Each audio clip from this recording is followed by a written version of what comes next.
Welcome back to Just Chattin', and this is the series of videos we do on Thursday and Sunday evenings just for our own entertainment. So, for those of you who've been saying you miss the cat is here. I will see if I can ditch him so I can film in peace, but not for nothing is he known as the photobomb kitty, so let's not bet on it. Today, I thought we would answer a question that people have been asking me. It comes up in the comments all the time. And the question is, why do you even bother with these two? You know, they're just publicity hounds. Anytime you do a video about them, you're just giving them more publicity. Well, there's a reason I am paying attention to what they are doing, and it's a good one. And I think that once I have a chance to explain it to you, you will agree with me. And by the way, this is an explanation you can all give to your friends and family when they say, "Why do you get so wrapped up in their nonsense?" Well, the quick and easy answer is their nonsense is very potentially dangerous to all of us. It's a lot like watching a train careening down the tracks and saying, maybe we ought to pay attention so we can get the car off the tracks in time. So we'll take a look at that when we come back.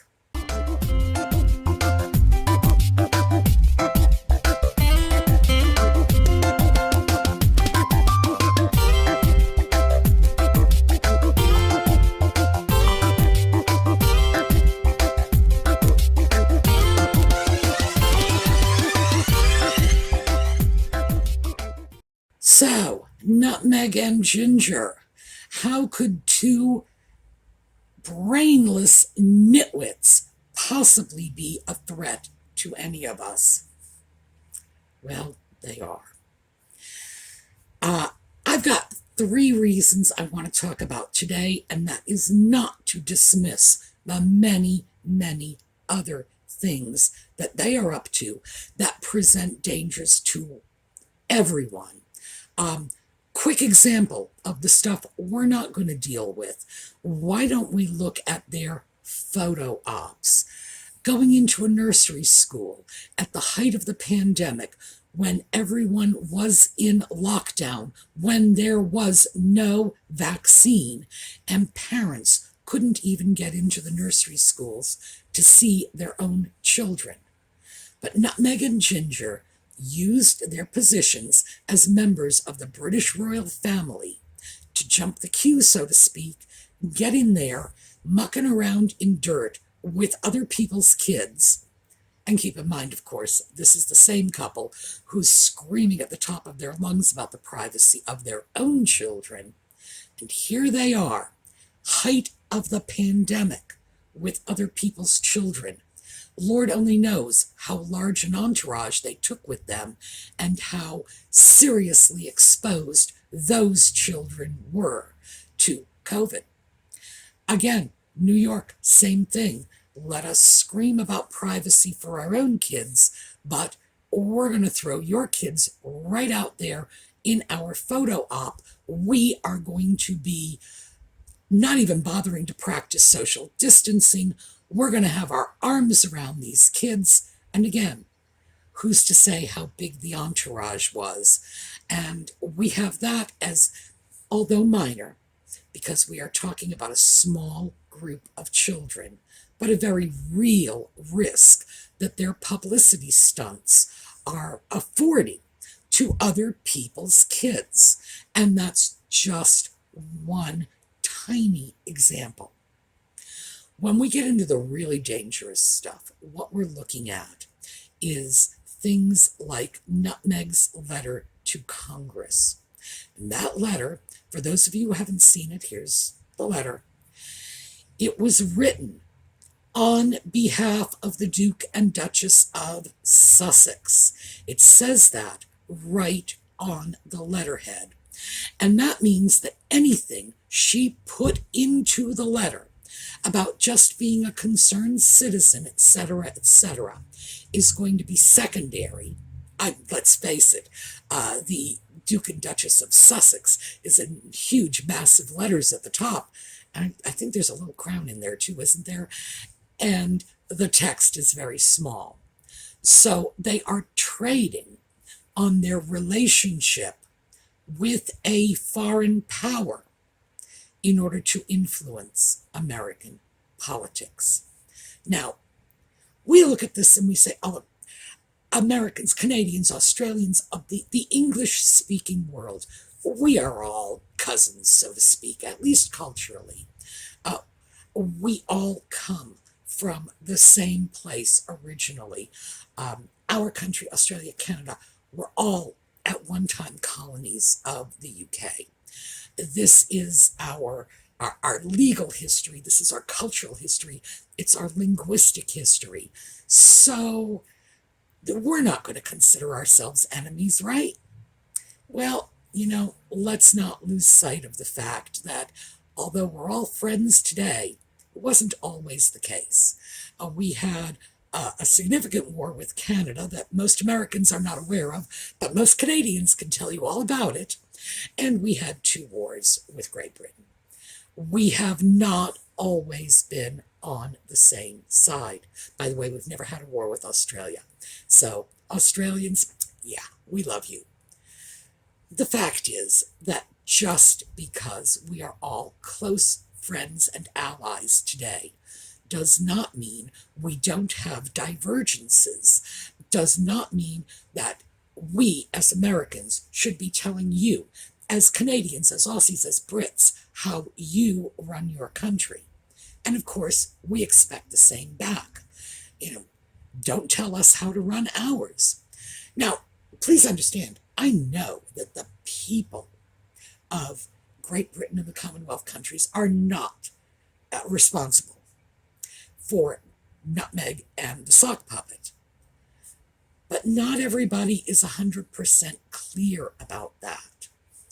And keep in mind, too, that the United States is a country that does not have a royal history. So there are huge numbers of Americans who know nothing about royalty, who do not understand how much power and authority the Queen has. They do not understand how much power or authority may devolve to Harry the sock puppet simply by virtue of this family connection. And there's no reason anybody should. This is not our politics. We don't need to be experts on that in order to live our lives. But when you have people who are doing this, and they are doing it consistently. Harry shows up at an American Veterans Affair, and he's wearing all his UK medals. What they are doing, and we have a term for this in the United States. By the way, I believe the Canadians will be familiar with this too. It's called the color of authority. And it's a legal term. And that is when someone is acting by outright claim or by implication as a representative of a government agency. Let me give you an example. Let's say your next door neighbor is a cop, and your next door neighbor comes home from work late one night. He's still in his uniform, but he's off duty, and you're having a party, and he bangs on your door to tell you to be quiet. Well, he's still in his uniform, and let's say that when he does that, he breaks the window, and he's a lousy neighbor. Has nothing to do with the fact that he's a cop, he's just a lousy neighbor. And you say you need to pay for the glass, and he says no. And you can take the city into court and say, you are liable because one of your police officers, whether or not he was on duty, acted under the color of authority and broke my window.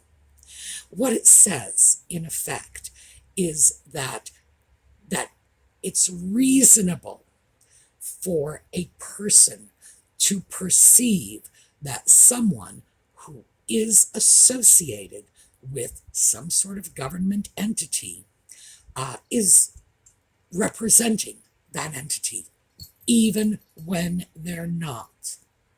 So, what we have here is we have a couple of people who are clearly not representing the royal family, but their every action either states outright, for example, that letterhead from the office of the Duke and Duchess of Sussex, or by implication, when Harry trots out these medals he got while he was in the British Army, they are stating or implying that they are representing the British royal family. And for many of us, that translates to representing the British government. Most of us who know something about the British royal family in general know it in an historical context. So if somebody says, yeah, I know a lot about British royalty, they're probably saying, well, I know a good deal about the Stuarts and the Tudors, and I know a little bit about the Hanoverians, and the idea that the British royal family is not the same as the British government is lost on many of us. So we see this. What do we see?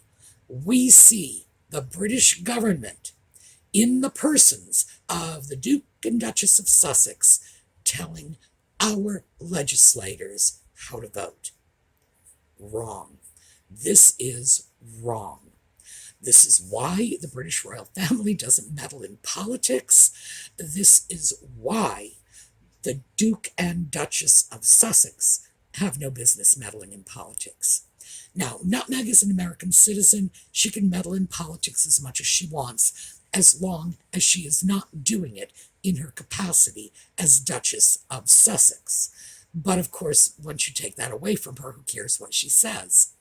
Harry, of course, well, it's a lot worse with Harry because he did, in fact, attack our Constitution, even though in the middle of all of that, First Amendment being bonkers stuff, he repeatedly said, well, I don't know anything about it.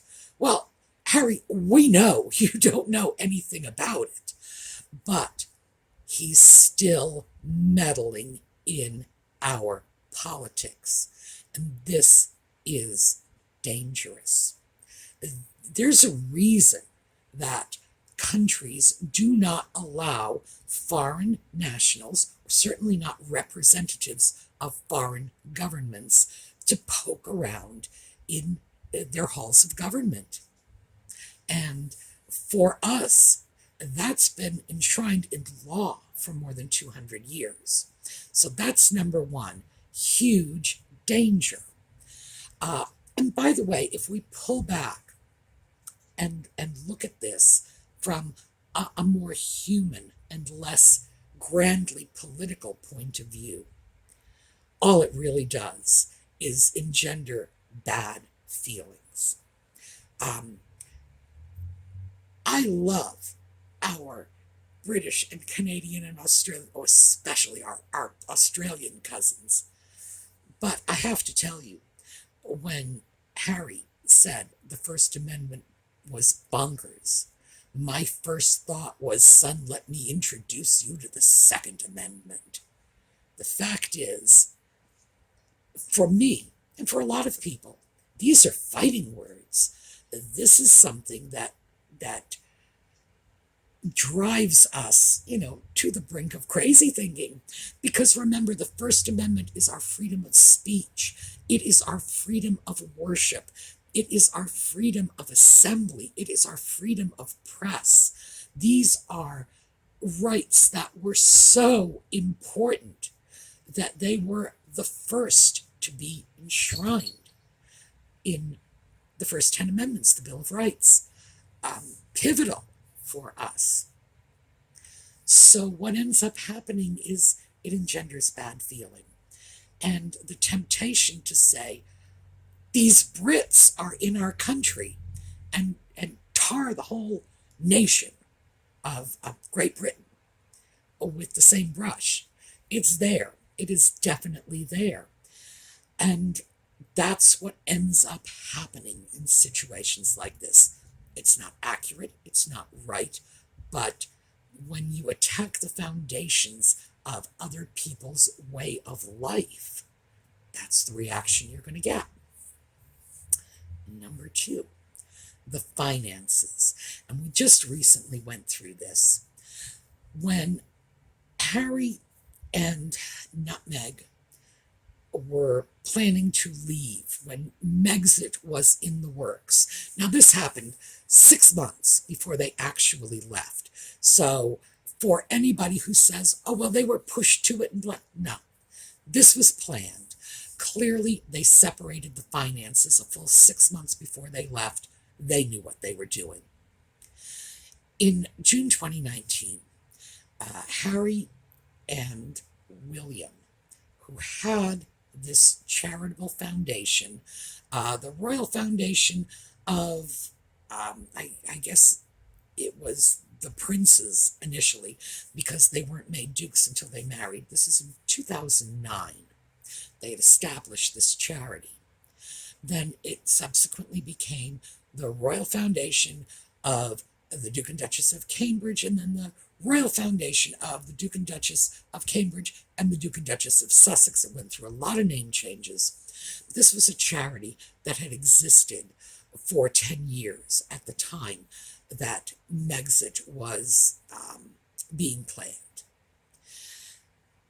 Harry and Nutmeg took half the money from the charity, $380,000, and absconded with it. This was done in 2019. It is 2022. No one knows where that money went. That money has been unaccounted for 2.5 years. So, on top of everything else, we now have some very serious financial improprieties. Now, it could very well be that the money is sitting in some sort of escrow account somewhere and that nobody's spent it, nobody's done anything with it, but nobody knows. There's zero transparency. $380,000 of money donated to a charity. And most of these donations were made well before Nutmeg was part of the team, because, as I say, it dates back to 2009. No accountability. None. Take the money and run. What has happened, of course, is because the process started in the UK, this $380,000 is apparently British money. Now, I'm not excluding the possibility that people from other parts of the world made donations to this charity, but it was administered under British law, and I think it's reasonable to assume that most of that money did come from Brits.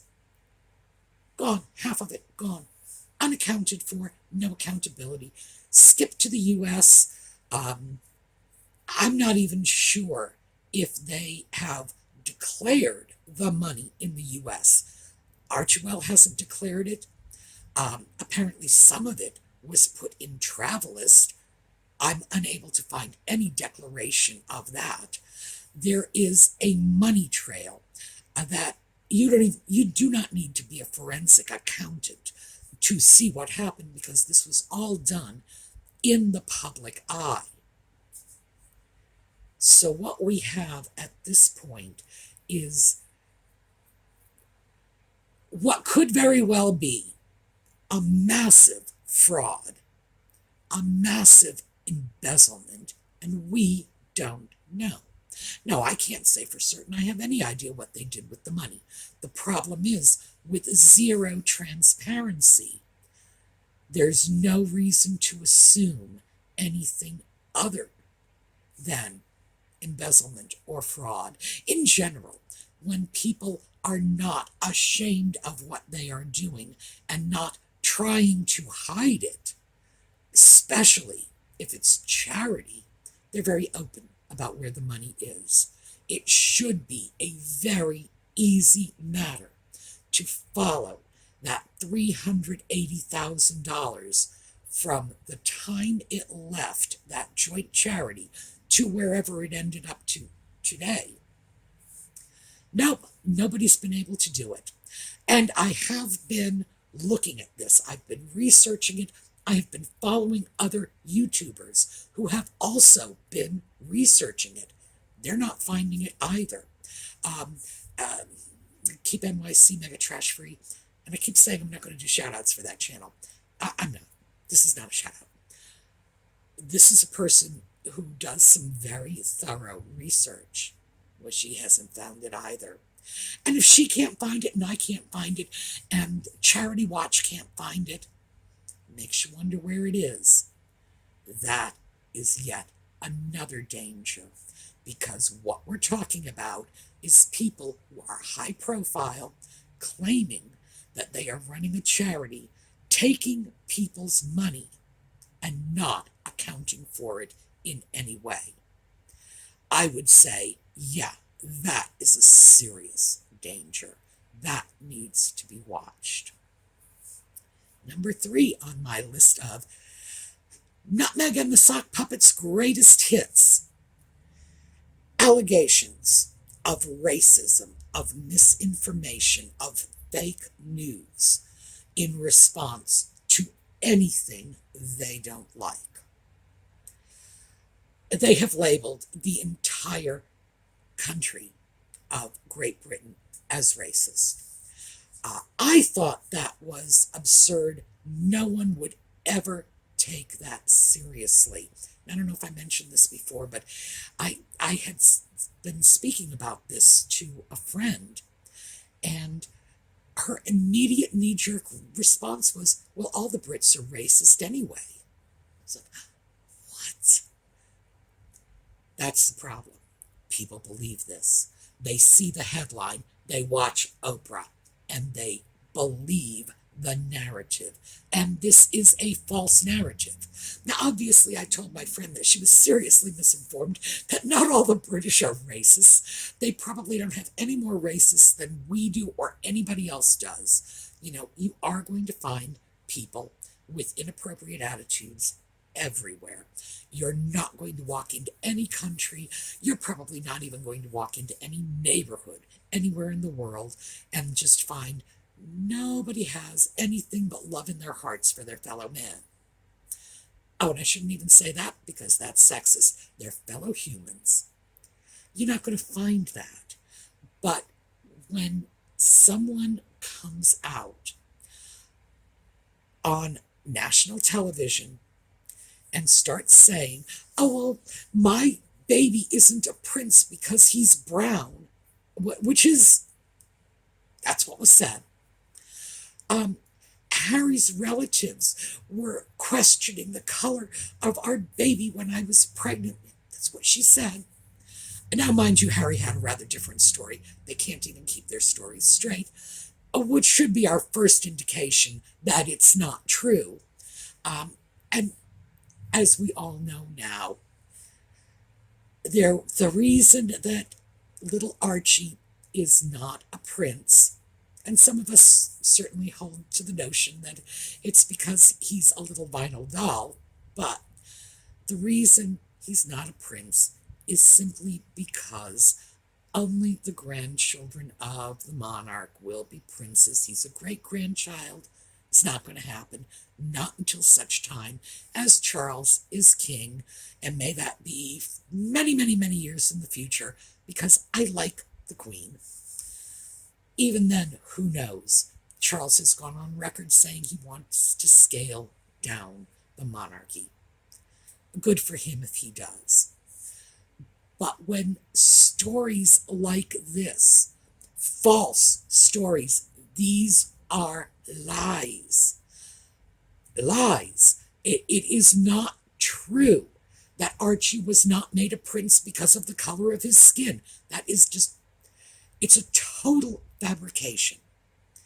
And frankly, I don't have any more confidence in the story about one of Harry's relatives speculating on the color of the baby's skin, because Harry's story didn't match Nutmeg's story. And whenever you have a situation like that, it throws everything into question. Something like that comes out, and that hurts a whole nation. It, I can't even imagine how hard it must be for the British people who adored Harry. He was one of the most popular members of the royal family. They loved him. His mother died, and he's walking behind the coffin, and they're like, "Oh, poor dear little Harry." And he does this to them.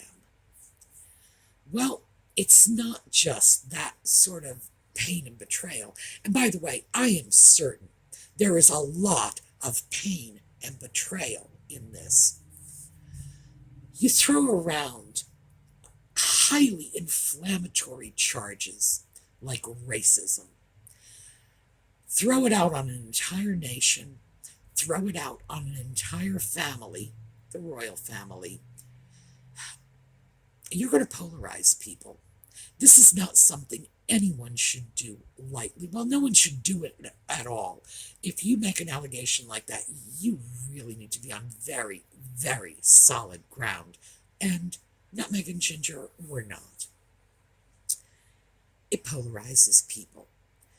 It turns friends into enemies. It makes people suspicious of one another. This does no good for anyone except to generate loads and loads and loads of publicity for Nutmeg and the Sock Puppet. And that really does seem to be all they care about. In the meantime, these two they are like buffalo tromping through the flower gardens. They are leaving chaos, disaster, mess, and mud in their wake.